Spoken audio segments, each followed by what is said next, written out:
يا أيها الناس اعبدوا ربكم الذي خلقكم والذين من قبلكم لعلكم تتقون. وعلى رسول اللہ واشهد ان لا الہ الا اللہ وحدہ لا شریک لہ واشهد ان محمدا عبدہ ورسولہ وبعد. عزیزان گرامی، انسان کی تخلیق اور اس کے لیے اللہ رب العزت کا جو خصوصی اہتمام و انتظام ہے، اس کی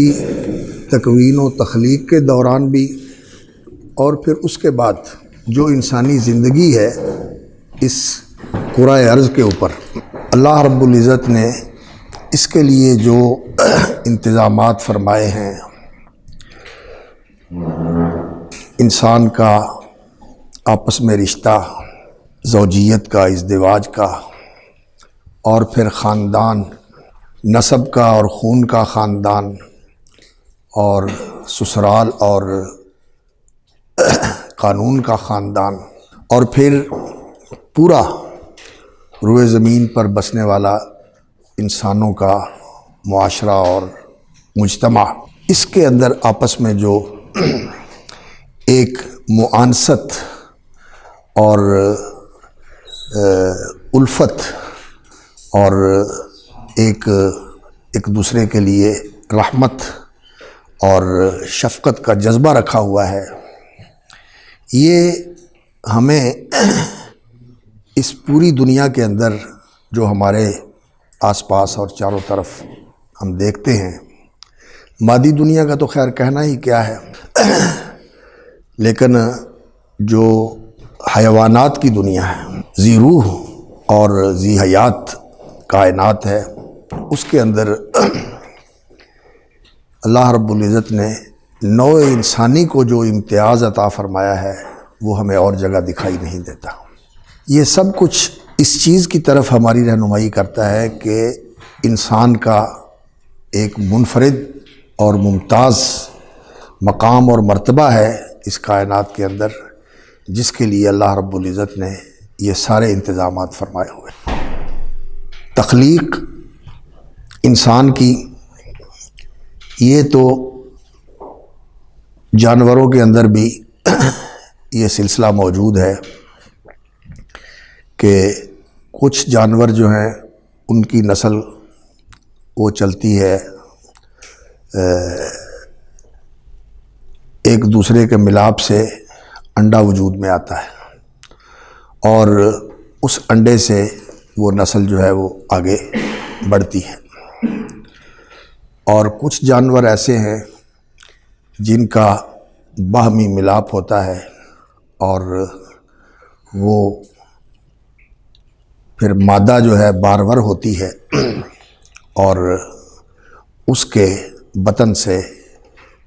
بچہ جو ہے وہ جنم لیتا ہے. لیکن جانوروں کے بچے جو ہیں وہ جنم لینے کے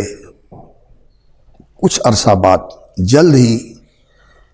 اپنے آپ کو سنبھالنے لگتے ہیں، اور ماں جنم دینے والی یا وہ پرندے جو انڈے دیتے اور ان کو سیتے ہیں، وہ اپنے بچوں کی کچھ دیر تک پرورش اور نگہداشت کرتے ہیں اور پھر اس کے بعد ایک دوسرے سے لا تعلق ہو جاتے ہیں.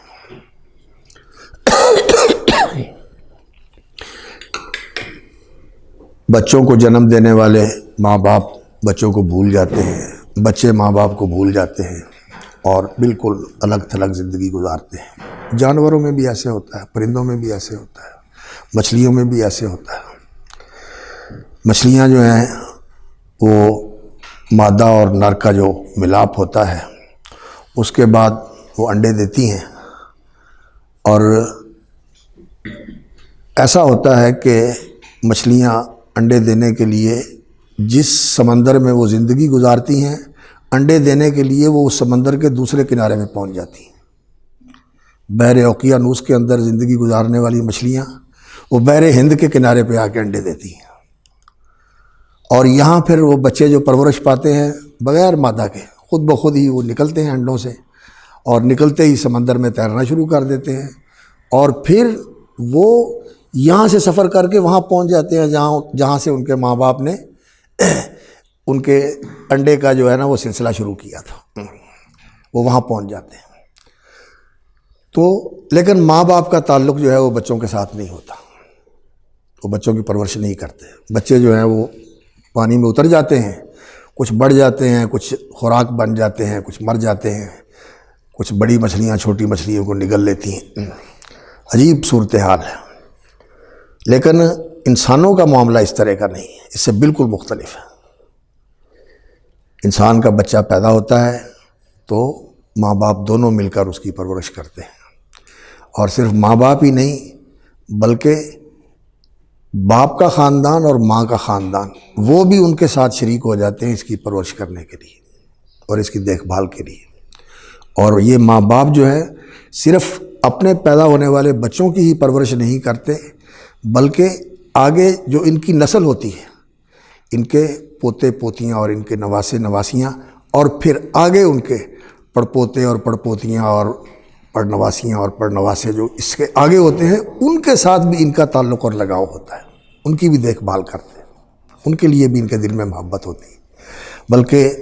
دیکھنے میں یہ آتا ہے کہ جو اولاد کے ساتھ محبت ہوتی ہے، اولاد کی اولاد کے ساتھ اس سے زیادہ محبت ہوتی ہے، محبت اس سے زیادہ ہوتی ہے، شفقت اللہ رب العزت نے رکھی ہوئی ہے۔ تو یہ چیز انسان کے لیے ایک اللہ رب العزت کا خاص انتظام ہے جو اس کی خصوصیت کو ظاہر کرتا ہے کہ اللہ رب العزت انسان کے اوپر بڑا ہی مہربان ہے۔ الرحمن علم القرآن خلق الانسان، تو یہ انسان کی تخلیق جو ہے یہ رحمان کی تخلیق ہے، اور انسان کے لیے اس نے اپنی رحمت کا وسیع دسترخوان بچھایا ہے اور وسیع بندوبست فرمایا ہے، اور اس کی رحمت سے ہی یہ انسان اس پوری کائنات کے اندر یہ مقام اور مرتبہ حاصل کیے ہوئے ہیں۔ باقی جو انسان کی تخلیق ہے یہ جانوروں کا بھی اس طرح کا مرحلہ ہوتا ہے۔ جو انڈے سے جانور پیدا ہوتے ہیں وہ کہتے ہیں کہ جن کے کان جو ہے وہ اندر ہوتے ہیں پرندوں کی طرح، باہر نہیں ہوتے، وہ انڈے دیتے ہیں، اور جن کے کان باہر ہوتے ہیں تو یہ دودھ دیتے ہیں اور بچے دیتے ہیں۔ حضرت علی رضی اللہ تعالیٰ عنہ سے پوچھا گیا کہ بتائیں کہ انڈے کون کون سے جانور دیتے ہیں اور بچے کون کون سے جانور دیتے ہیں، تو انہوں نے 2 لفظوں میں اس کا جواب دے دیا، پوری جو ہے نا تفصیل، کوئی کہنے لگے کلو سموخن بیوزن و کلو لبون ولود، یا کلو ازون لبون، جو کانوں والا ہے وہ دودھ پلاتا ہے اور بچے کو جنم دیتا ہے، کلو ازون لبون، ازون جو ہے یہ لبون ہے، ازون کا معنی اذن، کان والا دودھ والا ہے، وکلو سموخن بیوزن، اور جس کے کان اندر ہیں وہ انڈے دینے والا ہے، وہ بیوز ہے۔ انہوں نے اس کا پورا جواب جو ہے نا 2 لفظوں میں دے دیا۔ تو یہ جو جانور انڈے دیتے ہیں وہ بھی اپنے بچوں سے لا تعلق ہوتے ہیں، کچھ دیر کے بعد انہیں چھوڑ دیتے ہیں، اور جو دودھ پلانے والے ہیں یہ بھی دودھ پلانے کی مدت تک تو ان کو دیکھ بھال کرتے ہیں، اور وہ بھی صرف مادہ کرتی ہے، نر جو ہے اس کا کوئی تعلق نہیں ہوتا۔ لیکن انسان جو ہے اس کو اللہ رب العزت نے ایک ایسا ماحول دیا ہے کہ ماں باپ کی شفقت اور محبت اور ان کا اس کے لیے ہر وقت خدمت کے اندر لگے رہنا، یہ اللہ رب العزت نے انسان ہی کو نصیب فرمایا ہے۔ اور پھر آپس میں جو انسانوں کا تعلق ہے، ایک دوسرے کے لیے ہمدردی اور مہربانی کے جذبات ہوتے ہیں، اور ایک دوسرے سے معانست اور مودت کا تعلق ہوتا ہے، یہ اللہ رب العزت نے انسان کو نصیب فرمایا ہے، دوسری چیزوں کے اندر نہیں۔ اور یہ جو تخلیق ہے جس کا بار بار اللہ تعالیٰ نے قرآن مجید میں ذکر فرمایا ہے، اپنی قدرت کاملہ اور اپنی خاص عنایت کا اظہار کرنے کے لیے کہ انسان کی تخلیق کہاں سے شروع ہوتی ہے. وَلَقَدْ خَلَقْنَا الْإِنسَانَ مِنْ سُلَالَةٍ مِّن طِينٍ. سُلَالَةٍ مِّن طِين، سلالہ جو ہے سلہ یا سلو کا معنی ہوتا ہے کیا؟ کھینچنا، کسی چیز کو کھینچنا. تو سلالہ جو ہے وہ اس نسل کو کہا جاتا ہے جو کسی سے کھینچی ہوئی چلی آتی ہے، وہ اس کی نسل ہوتی ہے جو اس سے کھینچی ہوئی آگے چلتی ہے. تو سلالۃ من طین، وَلَقَدْ خَلَقْنَا الْإِنسَانَ مِنْ سُلَالَةٍ مِّن طِين. ایک اللہ رب العزت نے سلالہ سے پیدا کیا، اور وہ سلالہ جو ہے من طین، مٹی کا ہے. یعنی مٹی کا ست اور مٹی کا جوہر اللہ رب العزت نے اکٹھا کروایا، اور اس مٹی کے جوہر سے اللہ رب العزت نے انسان کی تخلیق کا آغاز فرمایا. جیسا کہ دوسرے مقام پر فرمایا وَلَقَدْ خَلَقْنَا الْإِنسَانَ مِنْ صَلْصَالٍ مِّنْ حَمَإٍ مَّسْنُونٍ. تو وہ مٹی جو تھی وہ مٹی تھی جس کے اندر صلابت تھی. سلسال جم کے کھنکنے والی، آواز دینے والی، جیسے پختہ چیز کی آواز ہوتی ہے، تو اس مٹی کے اندر کھنکھناہٹ تھی. من صلصال من حمأ مسنون. اور پھر اس مٹی کو پانی کے اندر بھگو کر اللہ رب العزت نے اس کو اس طرح اس کے اندر خمیر پیدا کیا، اور اس کے اندر اٹھان ہوئی کہ وہ حمأ مسنون کیچڑ بن گیا، جس کے اندر سے بو اٹھ رہی تھی، مہک اٹھ رہی تھی. تو اس سے اس کے اندر زندگی کے آثار پیدا ہو گئے. اور اس مٹی سے، اس گارے سے، اور اس پانی ملی ہوئی مٹی سے انسان کا یہ کالبد خاکی تیار ہوا. اور اس کے لیے اللہ رب العزت نے فرمایا ہے کہ خلقتہ بیدیہ، اللہ نے اپنے ہاتھ لگائے. اور یہ اللہ رب العزت کے ہاتھ جو ہیں یہ مخلوقات میں سے کسی کے ہاتھ کی طرح نہیں. مخلوقات میں سے کوئی بھی ایسا نہیں ہے جس کا ہاتھ اللہ کے ہاتھ جیسا ہو، لیکن اللہ رب العزت کا ہاتھ ہے. جیسے اس کی ذات بے مثال ہے، اسی طرح اس کی یہ صفات جو ہیں یہ بھی بے مثال ہیں. اس کی آنکھیں، اس کا چہرہ، اور اس کے ہاتھ، اور اس کا سننا، اس کا دیکھنا، یہ سب چیزیں بے مثال ہے. لیس کمثلہ شیء وہو السمیع البصیر. لیکن اس کو ماننا کہ اللہ رب العزت کا ہاتھ ہے جیسے اس کی شان کے شایع ہے، یہ تجسیم اور تشبیہ میں نہیں آتا جب انسان اس عقیدے کے ساتھ مانتا ہے کہ لیس کمثلہ شیء وہو السمیع البصیر. تو اللہ رب العزت نے اس کے لیے انسان کے وجود کو وجود میں لانے کے لیے، اور اس کی جو کالبد خاکی تھا اس کو نیست سے ہست بنانے کے لیے اللہ رب العزت نے اپنے ہاتھ لگائے. خلقتہ بیدیہ. اور پھر اللہ رب العزت نے اس میں روح پھونکی، اور پھر اسی سے وَخَلَقَ مِنْهَا زَوْجَهَا، اللہ رب العزت نے اسی سے ان کا جوڑا بھی بنایا. تو یہ ہوتا ہے کہ جب ماں کے پیٹ میں بچے کا جو ابتدائی مرحلہ ہے تخلیق کا، وہ جس وقت تکون اور وجود پذیر ہوتا ہے، تو اس وقت بعض اوقات ایک ہی رہتا ہے، اور بعض اوقات وہ دو میں تقسیم ہو جاتا ہے. اور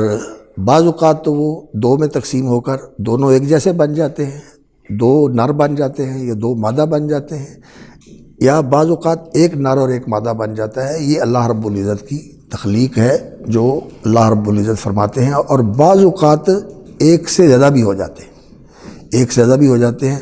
اکثر تو ایسے ہوتا ہے کہ دو ہوئے، اور کبھی کبھی تین بھی ہو جاتے ہیں، اور کبھی کبھی ایسے بھی واقعات ہوئے ہیں کہ متعدد 5 5 6 6 7 7 جو ہے نا وہ ہو جاتے ہیں، وہ تقسیم ہو جاتا ہے. وہ جو مادہ ہوتا ہے اس کو اللہ رب العزت اپنی قدرت کاملہ سے تقسیم کر کے اس میں سے پھر دوسرا بنا دیتے ہیں. کبھی دو نر ہو جاتے ہیں، دو بیٹے پیدا ہو جاتے ہیں، کبھی دو بیٹیاں ہو جاتی ہیں، اور کبھی جو ہے وہ ایک بیٹا اور ایک بیٹی ہوتی ہے. یہ اللہ رب العزت کی تخلیق ہے. لیکن عام طور پر انسانوں کے اندر ایسا ہی ہوتا ہے کہ ایک بچہ پیدا ہوتا ہے، یا نر یا مادہ. اور یہ جو سلالہ ہے، ثم جعلناہ نطفۃ فی قرار مکین، یہ مٹی کا بھی سط اور جوہر تھا، اور یہ جو مادہ حیات ہے جس سے انسان کی تخلیق کا آغاز ہوتا ہے، یہ بھی انسان کا جوہر ہوتا ہے، جو انسان کے وجود کے اندر سے ایک بہت قیمتی جوہر وہ اکٹھا ہوتا ہے مادۃ الحیات کی شکل میں، اور وہ نر اور مادہ دونوں کے اندر ہوتا ہے، لیکن جو مرد کا مادہ حیات ہے اس کے اندر تو وہ حوینات ہوتے ہیں جن کو ہیمن کہا جاتا ہے، یعنی حوینہ منویہ، جس کو حوینہ منویہ کہا جاتا ہے، ہیمن اس کے لیے یہ اصطلاح بنائی ہوئی ہے اطباء نے، ہیمن اس کو کہا جاتا ہے، یعنی حیوان منوی، یہ مرد کے اندر ہوتے ہیں، یہ مرد کے اندر ہوتے ہیں، اور خاتون کے اندر مادہ تو ہوتا ہے، لیکن اس مادے کے اندر صرف وہ مادہ ہی ہوتا ہے، اس کے اندر حیوان منوی نہیں ہوتا،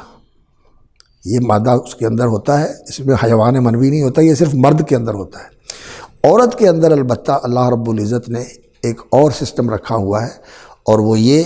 کہ اس کے وجود میں ایک بویضہ وجود میں آتا ہے، ایک بہت چھوٹے حجم کے اندر ایک انڈا وجود میں آتا ہے، اور وہ اس کے رحم کے اندر ایک ایسا مقام ہے جہاں اللہ رب العزت کے حکم سے اس کو وجود ملتا ہے، اور پھر جس وقت مرد اور عورت کا ملاپ ہوتا ہے تو وہ انڈا جو ہے وہ نیچے اترتا ہے، اور وہ جو محبل ہے، گزرگاہ ہے، اس میں سے گزرتا ہوا وہ نیچے آ جاتا ہے، اور ادھر مرد کا جو مادہ حیات ہے اس کے اندر ہزاروں نہیں لاکھوں کی تعداد میں حوینے ہوتے ہیں، جو دو شکلوں کے ہوتے ہیں۔ ایک ایسی شکل کا ہوتا ہے جیسے کوئی بختر بند چیز ہوتی ہے بڑی مضبوط سی، اور ایک جو ہے وہ ایسے ہوتا ہے جیسے کوئی دوڑنے والا گھوڑا ہوتا ہے، وائی کی شکل میں، اور ایک ایکس کی شکل میں ہوتا ہے، ایکس وائی ان کو کہتے ہیں، یہ جو دو حوینے ہوتے ہیں۔ اور اب یہ دونوں اللہ رب العزت کی قدرت کاملہ کے ساتھ یہ سفر شروع کرتے ہیں اس راستے کے اوپر جو اللہ رب العزت نے جسم کے اندر، خاتون کے جسم کے اندر بنایا ہوتا ہے، اور ان کی یہ کوشش ہوتی ہے کہ یہ اس بویضے تک پہنچیں، اور ان میں سے جو تیز رفتاری کے ساتھ اس بویضے کے ساتھ جا کے مل جاتا ہے، جو حوینہ ہوتا ہے انسان کے مادہ حیات کے اندر ذکر کی صلاحیت رکھنے والا، وائی کی شکل والا، تو وہ تیز رفتار ہوتا ہے، لیکن تیز رفتاری کے ساتھ ساتھ اس کے اندر ایک یہ بھی کمزوری لگی ہوئی ہے کہ بعض اوقات وہ پھنس جاتا ہے، چپک جاتا ہے، اور جو مادہ کا ایکس ہوتا ہے حوینہ،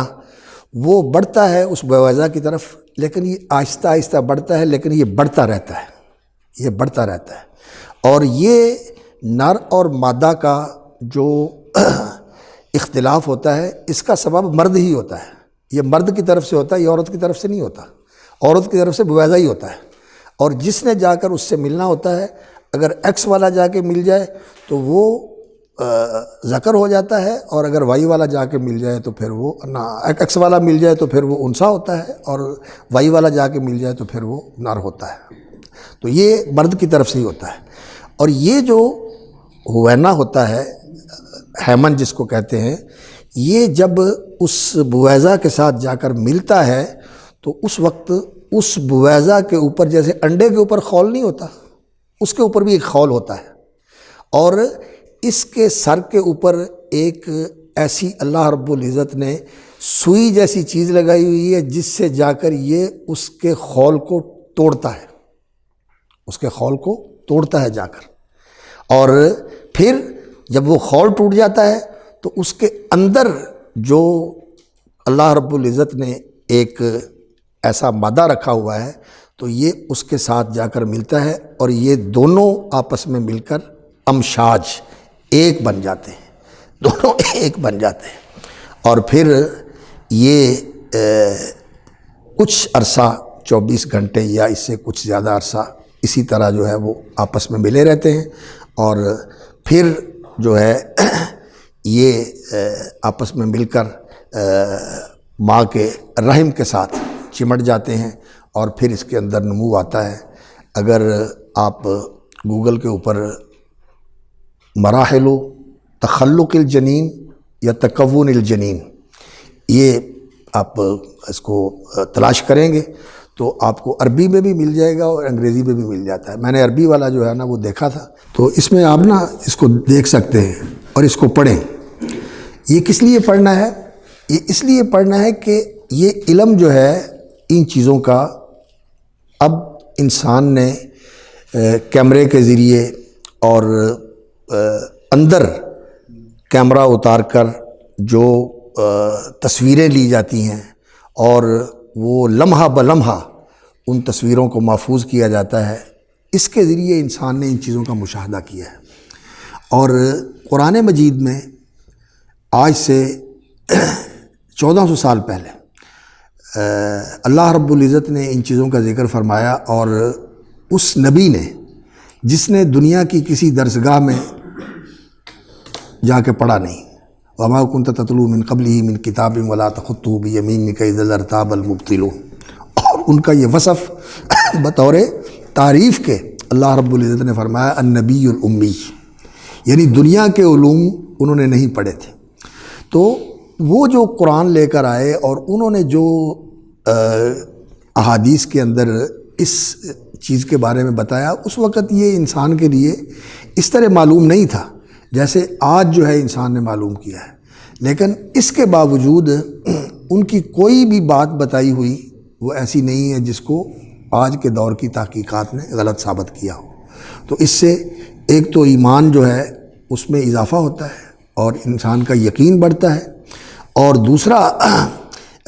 انسان کا اللہ رب العزت کی جو عنایات ہیں اور اس کی جو نوازشات ہیں ان کے بارے میں انسان کا ایمان اور یقین جو ہے اس میں اضافہ ہوتا ہے، اور اللہ رب العزت کے لیے امتنان اور تشکر اور نیاز مندی کے جذبات میں اضافہ ہوتا ہے کہ اللہ رب العزت نے ہمارے اوپر کتنی مہربانی فرمائی ہے۔ ایسا بھی ہے کائنات کے اندر کہ بعض جانوروں کے بچے پیدا ہوتے ہیں لیکن وہ خود ہی اپنے بچوں کو نگل لیتے ہیں۔ کئی مچھلیاں ایسی ہوتی ہیں جو بچوں کو کھا جاتی ہیں، اپنے بچوں کو خود ہی کھا جاتی ہیں۔ سانپ کے بارے میں بھی ایسا ہی بتایا گیا ہے کہ وہ جو مادہ ہے انڈے سیتی ہے اور اس کے بعد وہ چلی جاتی ہے، وہ جگہ چھوڑ جاتی ہے تاکہ میں اپنے بچوں کو کھاؤں نہ، اور اگر وہ نہ جائے وہیں رہے تو وہ اپنے بچوں کو کھانا شروع کر دیتی ہے۔ جو مادہ سانپ ہوتی ہے وہ اپنے بچوں کو کھا لیتی ہے۔ اور کئی ایسے جانور ہیں جن کا عجیب ہی معاملہ ہے، جیسا کہ مشاہدہ کرنے والوں نے اس کا مشاہدہ کر کے بتایا۔ یہ جو مکڑی ہوتی ہے جس کے بارے میں اللہ رب العزت نے فرمایا مثل الذین اتخذوا من دون اللہ اولیاء کمثل العنکبوت اتخذت بیتا وان اوہن البیوت لبیت العنکبوت، سب سے کمزور گھر جو ہے وہ مکڑی کا گھر ہے، وان اوہن البیوت لبیت العنکبوت۔ ایک تو یہ جالا ہوتا ہے جو پھونک سے ختم ہو جاتا ہے، ایسے آپ جھاڑو پھریں سارا ختم ہو جاتا ہے، اور دوسرا یہ جو گھر ہے مکڑی کا، جس گھر سے یہ اس کی نسل چلتی ہے، کہتے ہیں کہ مادہ مکڑی اور نر مکڑی یہ جب آپس میں ملتے ہیں اور وہ مکڑی بارور ہو جاتی ہے تو مادہ جو ہے وہ نر کو مار دیتی ہے، مادہ جو مکڑی ہے وہ نر کو ختم کر دیتی ہے، اور اس کے بعد وہ انڈے دیتی ہے، اور انڈوں سے جب بچے پیدا ہوتے ہیں تو بچے جو ہیں وہ مادہ کو مار دیتے ہیں، وہ ماں کو مار دیتے ہیں۔ ماں نے باپ کو ختم کر دیا، بچوں نے ماں کو ختم کر دیا، اور یہ جو گھر ہے یہ جالے کا گھر ہے۔ اور اللہ رب العزت نے انسان کو کیسا بنایا کہ ماں باپ جو ہے وہ اولاد کی پرورش کرتے ہیں، اور پھر وقت آتا ہے کہ ماں باپ پہ ایسا وقت آ جاتا ہے کہ وہ بچے کی طرح ہو جاتے ہیں، لیکن پھر اولاد جو ہے وہ ان کو سنبھالتی ہے۔ یہ اللہ رب العزت کی انسان کے اوپر کتنی بڑی نوازش ہے، کتنا بڑا اللہ رب العزت کا انعام ہے۔ اور جو تعلیم دی ہے اولاد کے بارے میں، وَلَا تَقْتُلُوا أَوْلَادَكُم مِّنْ إِمْلَاقٍ وَلَا تَقْتُلُوا أَوْلَادَكُمْ خَشْيَةَ إِمْلَاقٍ، اور والدین کے بارے میں وصینا الانسان بوالدیہ حسنا بوالدیہ احسانا اور وبالوالدین احسانا۔ اور یہ جو اللہ رب العزت نے تعلیم دی ہے شریعت کے اندر، اور پھر جو انسان کے رشتے بنائے ہیں، فجعلہ نسبا وسحرا وهو الذی خلق من الماء بشرا فجعلہ نسبا وسحرا وکان ربک قدیرا، کہ جو خون کے رشتے ہیں ان کا بھی رحم، اس کا بھی حق رکھا، اور یہ جو سحر کا رشتہ ہے شریعت کا اور قانون کا رشتہ، اس کا بھی حق رکھا۔ تو یہ جو دین ہے، یہ جو اللہ رب العزت نے ہمیں شریعت دی ہے، یہ دین و شریعت، اس کے اندر اللہ رب العزت کی رحمت ہی ہر طرف دکھائی دیتی ہے، تخلیق کے اندر بھی، اور اس کی پرورش، تربیت اور اس کا بڑھنا، پھلنا پھولنا، زندگی میں آگے بڑھنا، ان ساری چیزوں کے اندر اللہ رب العزت کی رحمت شامل حال ہے۔ اور پھر جو زندگی کا طریقہ دیا ہے دین و شریعت کی شکل میں، یہ بھی دین رحمت ہے، اور یہ اللہ رب العزت کی رحمت ہی کا مظہر ہے کہ اللہ رب العزت نے انسانوں کو یہ دین عطا فرمایا ہے جس کے اندر ان کی دنیا کی بھی بھلائی اور ان کی دنیا کی بھی سعادت اور فوز و فلاح ہے، اور جو اصل زندگی ہے انسان کی، آخرت کی زندگی، اس کی بھی فوز و فلاح اسی دین و شریعت کی پابندی اور تمسک اور التزام کے اندر اللہ رب العزت نے رکھی ہوئی ہے۔ تو یہ اللہ رب العزت کی رحمت ہے۔ رسول اکرم صلی اللہ علیہ وسلم رسول رحمت ہیں، اللہ رحمان ہے، اور یہ جو دین لے کے آئے ہیں یہ السمحۃ البیضاء، بعثت بالشریعت بالسہلۃ السمحۃ البیضاء، سہولت والی اور وسعت والی، اور ایسی شریعت ہے جو روشن اور تابناک ہے، جس کے اندر کوئی اندھیرا نہیں۔ تو یہ ساری چیزیں اس بات کی دلیل ہیں کہ انسان بے مقصد نہیں ہے، اور انسان جو ہے وہ غیر ذمہ دار نہیں ہے، اور یہ جواب دہ ہے اور ذمہ دار ہے، اور اس کو اللہ رب العزت نے اتنا نوازا ہے کہ یہ نوازشات کہیں اور دکھائی نہیں دیتی، اس کائنات کے اندر کہیں اور دکھائی نہیں دیتی۔ وَلَقَدْ كَرَّمْنَا بَنِي آدَمَ وَحَمَلْنَاهُمْ فِي الْبَرِّ وَالْبَحْرِ وَرَزَقْنَاهُمْ مِنَ الطَّيِّبَاتِ وَفَضَّلْنَاهُمْ عَلَى كَثِيرٍ مِّمَّنْ خَلَقْنَا تَفْضِيلًا۔ تو اتنا کچھ جو اللہ رب العزت نے اس کے لیے کیا ہے، اور اللہ رب العزت ان کی دعائیں بھی سنتے ہیں اور ان کی ضرورتیں بھی پوری کرتے ہیں، تو پھر یہ سارا کچھ کرنے کے بعد یہ جیسے چاہے زندگی گزار لے، ایسا نہیں ہو سکتا۔ اس کو پھر اللہ رب العزت کی رضا اور اللہ رب العزت کی خوشنودی کو حاصل کرنے کے لیے اپنے آپ کو سرگرم رکھنا ہوگا اور کمر بستہ رکھنا ہوگا کہ میں اللہ رب العزت کو راضی کروں، اور اللہ رب العزت کو اگر راضی کر کے جائے گا تو یہ زندگی،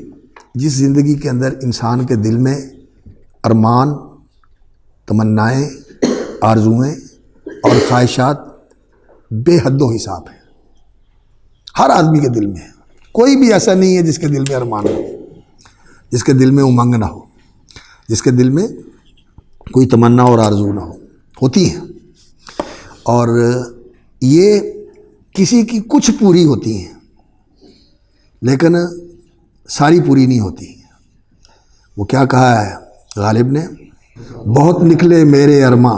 لیکن پھر بھی کم نکلے، ہزاروں خواہشیں ایسی کہ ہر خواہش پہ دم نکلے۔ بہت نکلے میرے ارماں لیکن پھر بھی کم نکلے، یعنی میرے بڑے ارمان پورے ہوئے لیکن پھر بھی تھوڑے پورے ہوئے۔ ہزاروں خواہشیں ایسی کہ ہر خواہش پہ دم نکلے، دل میں ایسی ہزاروں خواہشیں ہیں کہ ہر خواہش پہ انسان کا دم نکلتا ہے کہ یہ بھی ہو جائے، یہ بھی ہو جائے، یہ بھی ہو جائے، لیکن نہیں پوری ہوتی۔ تو یہ تو اس نے کہا ہے، اور ہر آدمی کا یہی حال ہے، ہر آدمی کا یہی حال ہے۔ جو شاعر ہوتے ہیں نا، ان کو یہی ایک انفرادیت حاصل ہوتی ہے کہ یہ دوسرے لوگ سوچتے ہیں نا، وہ اس کا اظہار نہیں کر سکتے، لیکن شاعر کا شعور اتنا گہرا ہوتا ہے کہ وہ جو سوچتا ہے اس کو تعبیر دے دیتا ہے، اور وہ اس کی تعبیر ہی نہیں ہوتی جو اس نے سوچا ہے، بلکہ وہ لوگوں کو یہ محسوس ہوتا ہے کہ دیکھنا تقریر کی لذت کہ جو اس نے کہا، میں نے یہ جانا کہ گویا یہ بھی میرے دل میں ہے، جو بات کہہ رہا ہے وہ میرے دل کی بات کہہ رہا ہے، یہ چیز ہوتی ہے۔ تو اس طرح انسان کے دل میں خواہشیں ہیں، لیکن وہ یہاں خواہشیں پوری نہیں ہوتی۔ یہ خواہشیں اس دنیا میں کسی کی نہیں پوری ہوئی، سکندر کی بھی نہیں ہوئی، دارا کی بھی نہیں ہوئی، نوشیروان کی بھی نہیں ہوئی، اور کسی کی بھی نہیں پوری ہوئی۔ سارے جو ہے وہ اپنی دنیا کے اندر سے خواہشیں اپنے دل میں لے کے گئے ہیں۔ تو اللہ رب العزت نے اس کے لیے جو جہان بنایا ہے وہ اگلا جہان ہے، جس کے بارے میں اللہ نے فرمایا وَإِنَّ الدَّارَ الْآخِرَةَ لَهِيَ الْحَيَوَانُ، اور جس کے بارے میں فرمایا قُلْ مَتَاعُ الدُّنْيَا قَلِيلٌ وَالْآخِرَةُ خَيْرٌ لِمَنِ اتَّقَىٰ، دنیا کا فائدہ اٹھانا بہت تھوڑا ہے اور یہ فانی ہے، مَا عِندَكُمْ يَنْفَدُ وَمَا عِندَ اللَّهِ بَاقٍ۔ اور رسول اکرم صلی اللہ علیہ وسلم نے اس کی وضاحت فرمائی کہ مَا الدُّنْيَا فِي الْآخِرَةِ إِلَّا كَمَا يَجْعَلُ أَحَدُكُمْ إِصْبَعَهُ فِي الْيَمِّ فَلْيَنْظُرْ بِمَا تَرْجِعُ۔ آدمی دنیا اور آخرت کا تناسب اگر دیکھنا چاہتا ہے تو فَلْيَجْعَلْ أَحَدُكُمْ إِصْبَعَهُ فِي الْيَمِّ، سمندر کے اندر انسان انگلی ڈالے اور پھر دیکھے کہ اس انگلی کے ساتھ جو نمی اور جو تراوت لگی ہے، اس نمی اور تراوت کی کیا نسبت ہے اس سمندر کے ساتھ، جو اس خشکی سے اللہ اکبر کہیں زیادہ ہے، کہیں زیادہ ہے۔ تو اس پانی کے ساتھ تو کوئی نسبت ہو سکتی ہے، لیکن دنیا کی آخرت کے ساتھ یہ نسبت بھی نہیں، دنیا کی آخرت کے ساتھ یہ نسبت بھی نہیں۔ اور یہ جو کائنات جس میں ہم جی رہے ہیں، اور یہ جو سورج اور اس کا یہ جو خاندان ہے، اور اس کے جو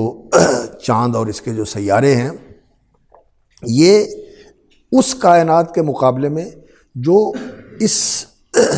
عالم کے اندر موجود ہیں، جو موجود ہیں کائنات، اس کے مقابلے میں اس کی کوئی حیثیت نہیں ہے۔ سورج کے مقابلے میں زمین کی کوئی حیثیت نہیں ہے، اور یہ سورج اور اپنے پورے خاندان کے ساتھ یہ جو ستارہ ہے، اس کی اس کائنات کے اندر جس کے اندر یہ موجود ہے اس کے سامنے کوئی حیثیت نہیں۔ کتنی ہی کہکشائیں ہیں اور کتنی ہی گلیکسیز ہیں، اربوں کے حساب سے موجود ہیں جو اس کائنات کے اندر موجود ہیں، اتنی وسیع کائنات ہے۔ تو اللہ رب العزت نے اس انسان کے لیے یہ ساری کائنات بنائی ہوئی ہے، اور وہ اگلے جہان میں جا کے انسان کو ملنے والی ہے، اور وہاں جا کر ہر انسان جو ہے اس کو یہ چیز حاصل ہوگی وَلَكُمْ فِيهَا مَا تَشْتَهِي أَنفُسُكُمْ وَلَكُمْ فِيهَا مَا تَدَّعُونَ۔ ہر انسان بادشاہ ہوگا، ہر انسان کی جو چاہت ہے وہ پوری ہوگی، اور جو اس کے منہ میں آئے گا وہ فوراً پورا ہو جائے گا، اور اللہ رب العزت کا قرب نصیب ہوگا۔ تو اللہ رب العزت نے انسان کے لیے یہ سب کچھ بنایا ہے، اور اس صورت کے اندر قیامت کا ذکر کیا اور انسان کی تخلیق کا ذکر فرمایا، اور اگلی صورت جو ہے جس کو سورۃ الانسان بھی کہا جاتا ہے اور سورۃ الدہر بھی کہا جاتا ہے، اس کے اندر پھر اللہ رب العزت نے انسان کی تخلیق کا ذکر فرما کے پھر اس کے دونوں راستوں کا بھی ذکر فرما دیا، اور دونوں کرداروں کا بھی ذکر فرما دیا کہ جو شکور ہیں، شاکر ہیں، اور اللہ رب العزت کے وفادار ہیں، اور جو کافر اور ناشکرے ہیں اور اللہ کے نافرمان ہیں، یہ دو راہیں ہیں جون سی انسان چاہے اختیار کر لے، اور اس کے لیے اللہ رب العزت نے انسان کو قوتیں عطا فرمائی ہیں، اور جو غلط راستہ اختیار کرتے ہیں ان کے لیے تو عذاب ہے، اور جو فرما برداری اور شکر گزاری والا راستہ اختیار کرتے ہیں ان کے لیے بادشاہت ہے، اور وہ جنت کی بادشاہت کا تذکرہ اللہ رب العزت نے اگلی صورت الانسان میں بہت ہی خوبصورت انداز میں کیا ہے۔ تو انشاءاللہ العزیز اب ہمارا مطالعہ جو ہے نا وہ اگلی سورۃ الانسان کے لیے ہوگا، اور یہ آپ اس کا مطالعہ کریں۔ یہ جو مراحل ہیں اردو میں بھی ہیں، عربی میں بھی ہیں، اردو میں اس میں موجود ہیں، آپ اس کا ضرور مطالعہ کریں۔ اس سے نا انسان کی یہ جو بصیرت ہے اس میں بھی اضافہ ہوتا ہے، اور علم و یقین میں بھی انسان کے اضافہ ہوتا ہے۔